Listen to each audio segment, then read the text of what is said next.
Bismillahirrahmanirrahim. Assalamu alaykum, hürmetli görürmenler. İstiklal günlük haberlerimizi görüşünlerine karşı alımız. Ben Abdullah Yalğun. Programımızda vatanımız Şarkı Türkistan ve dünya gün tertibindeki en mühim haberlerini huzuruna sunumuz. Qanamsız ıqtanlar ekranımız olsun.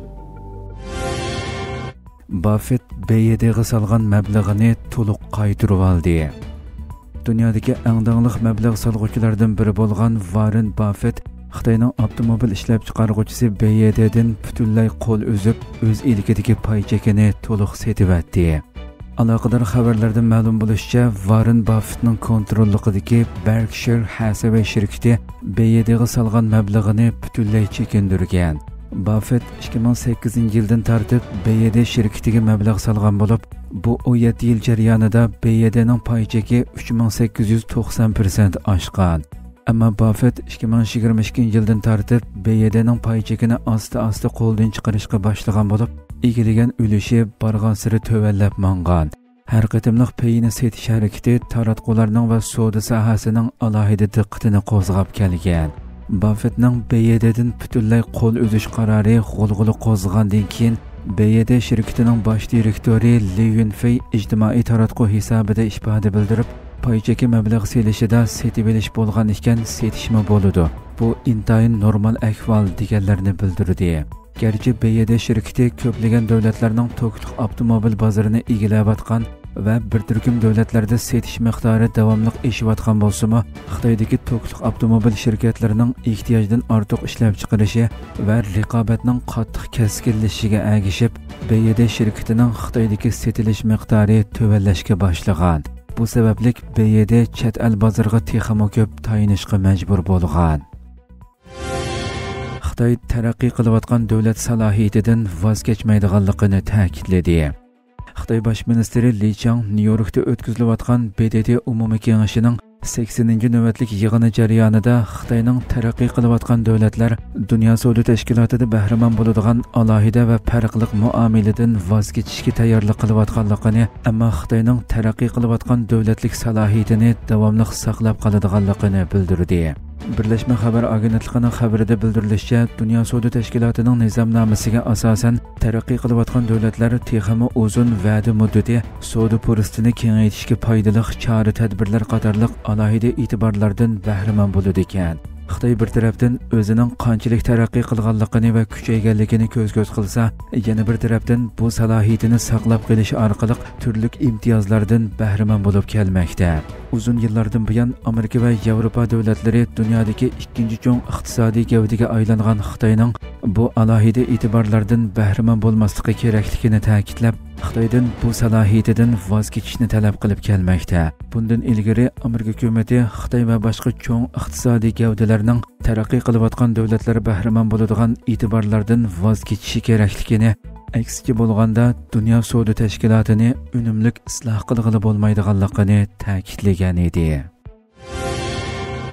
7 davlat guruhi Ukraina va G'azza haqida ifoda bildirdi. 7 davlat guruhi tashqi ishlar ministrlari Ukrainani qo'llashni kuchaytirish, G'azzaga insonparvarlik yordam berish va G'azzada urush to'xtatish haqida chaqiriq qildi. Va shundaqla Haytida yangi xalqaro bexatarlikni saqlash ish bajarish o'rnini ta'sis qilish planini tasdiqladi. Chorshanba kuni Nyu-Yorkda chaqirilgan Birlashgan Davlatlar Tashkiloti umumiy kengashi yig'ini oraliqida o'tkazilgan yig'indan keyin e'lon qilingan birlashma bayonotda Kanada, Fransiya, Germaniya, Italiya, Yaponiya, Angliya, Amerika va Yevropa ittifoqi ellarining tashqi ishlar ministrlari Rossiyaning Estoniya, Polsha va Ruminiya havo tavalligini besib olishini qabul qilgani bo'lmaydiganligini jakarladi. Hamda bundaq harakatlarning xalqaro xavfsizlikni ojizlashtirish xavfini tug'diradiganligi to'g'risida ogohlantirdi. Ular uzun muddatli tinchlik o'rnatish, kuchlik, mustaqil, egilik huquqliq va gullangan Ukrainaga bo'lgan va'dasida ching turadiganliklarini yana bir qatim ta'kidlab, Ukrainaning bexatarligiga kafolatlik qilish uchun Amerika bilan davomli hamkorlashadiganliklarini bildirdi. 7 davlat guruhi O'rta Sharq rayonining vaziyatini muzokara qilib, Isroiliyaning G'azzada davomlashtirayotgan urushni to'xtatish chaqiriqini yana bir qatim takrorlab, G'azzani qayta qurish va ikki davlatlik hal qilish chorasini asos qilgan uzun muddatlik tinchlik o'rnatish uchun Arab ittifoqdoshlari bilan hamkorlashishga tayyor ekanligini bildirdi va ikki davlatlik hal qilish chorasini asos qilgan uzun muddatlik tinchlik o'rnatish uchun Arab ittifoqdoshlari bilan hamkorlashishga tayyor ekanligini bildirdi. 7 davlat guruhi erkin va ochiq Hind Tinch okean rayonining bexatarligini qo'g'dash to'g'risidagi va'dasida ching turadiganliklarini yana bir qatim ta'kidlab, Sharqiy va Janubiy dengizda shundaqla Tayvan bo'g'izida kuch yoki besim orqali bir taraflama holda hozirgi ahvolni o'zgartirib etish urinishlariga qarshi turadiganligini bildirdi. Suriya bilan Ukraina diplomatik munosabatini asliga keltirdi.